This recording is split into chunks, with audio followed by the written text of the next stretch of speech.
Given Msimango. I'm confiscating him at 5 minutes. Given you are here, you guys look pumped up. I see the walk has changed. How much of a difference has that victory made brought against SuperSport that you look into the Sundowns game with even brighter eyes? Yeah, thank you for that question. Our work has always been consistent with our heads held high. Very confident team, very confident individuals. And yeah, man, to answer your question, you're looking forward to the game, of course. Much anticipated game from a South African perspective in terms of our football. Good footballing playing team that is Sundowns, coming off of the back of a win against Galaxy. We also come from a win as well, so I think it's going to be a highly contested game, and we try and make it as competitive as possible, irrespective of the outcomes of today's fixtures or tomorrow's. So yeah, just looking forward to the game. Given realistically, as a team, where would you like to finish on the log?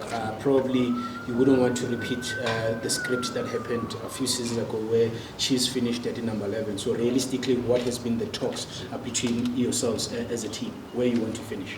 Of course, our goal, to finish as high as possible in the league. Obviously, when we started this campaign was to win the league, of course, and things didn't pan out the way we wanted to. We find ourselves in this situation right now. We try and make the best out of it, and of course, is to finish in a much respectable position. So we don't intend on letting what happened 2 seasons ago happen, where the team finished at that position 11, if I've mentioned correctly. But yeah, we're surrounded by a bunch of good individuals, good coaches, good technical team who want to see this club succeed. And of course, as players, we try and honor that with our performances on the pitch. And maybe what exactly has been the challenge for you guys not to be challenging for the league title or challenging for top cup competitions, in your view as one of the players here? I think an element of inconsistency starts to creep in. I think we have let ourselves down in that aspect. We play 2 games well, and the third, the fourth game, it's not as consistent. I think in this highly competitive league, you need to win your games. You need to convert your chances, and I think that has been one of our downfalls this season. But yeah, it's something that we've noted, something that we intend on working on going forward, irrespective of whatever changes that may come within the club. We as players, stay focused on the job at hand and try and improve each and every training session, and contribute towards the success of the team. How do you navigate the Sundowns challenge? They're going to dominate possession, that it's not like other teams that you play in the league. So how do you navigate that? How do you approach Sundowns?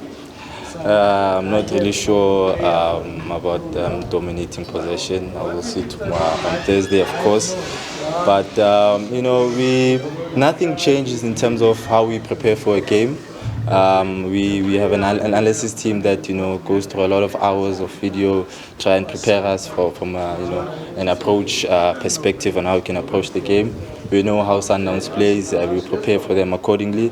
But I think from an effort perspective and a mentality perspective, nothing will change in that aspect.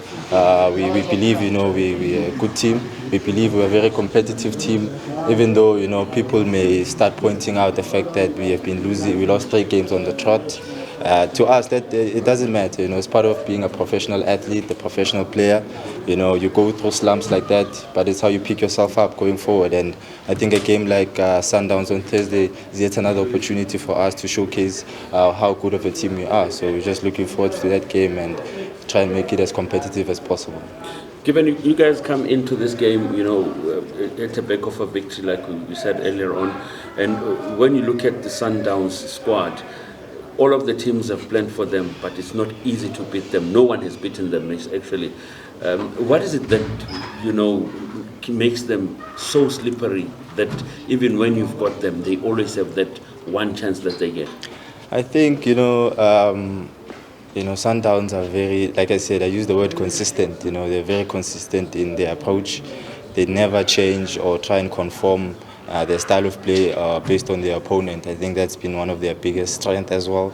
And of course, apart from having quality players who understand the game, players who are experienced, who have done this at the highest level for the longest of time, I think they have a very good coach, and Coach Roland and Coach Mangoba, who understand the game, and they are up to par with the modern standards of the game. I think that helps them a lot, so that's just my observation about Sundowns.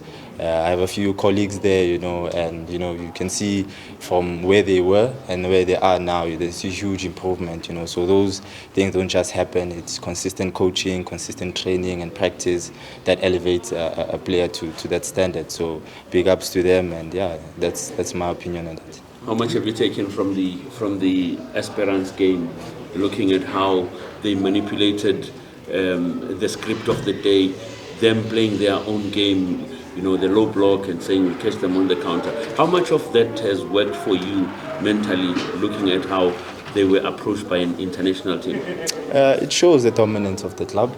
It shows how respected it is from a continental perspective for a team as big as Esperance to do that against Sundowns. It shows that they understand the danger that they pose, and they executed their game plan to perfection. People can talk about low blocks, etc.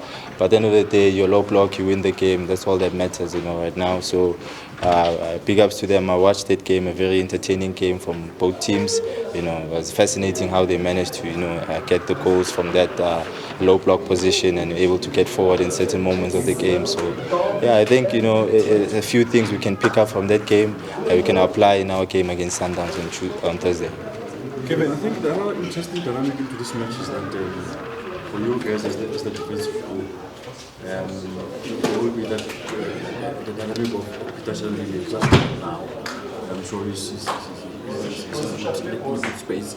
You must be excited to come up against a player who finds himself in that also. Yeah, like I said, I'm looking forward to that challenge, because that's how you gauge yourself as an individual, as a player, by playing against better players, top players. And Peter Shalolile is one of those players, alongside his fellow teammates, of course. If I mention names, I'll take the whole day, but he's surrounded by quality individuals, so on the day will not be only about watching out for him, but watching out for other elements of danger that they pose as a team. So yeah, it's a challenge that I personally am looking forward to, and want to go out there on Thursday and showcase my talent to the world as well. 2 seasons ago, Kaizer Chiefs was the only team to beat Sundowns and broke their winning record. How much of inspiration comes from that? Because your fans are talking about it. None, actually, to be honest. That's in the past. There were different players at that time, and I was not even aware of that fact until you brought it up, honestly. But like I said, we draw inspiration from our previous game. You try and maintain a level of consistency in how you approach that game, in terms of your hunger, your desire, and your aggression. And if you can, go into the game on Thursday with the same mentality, I think we can get something.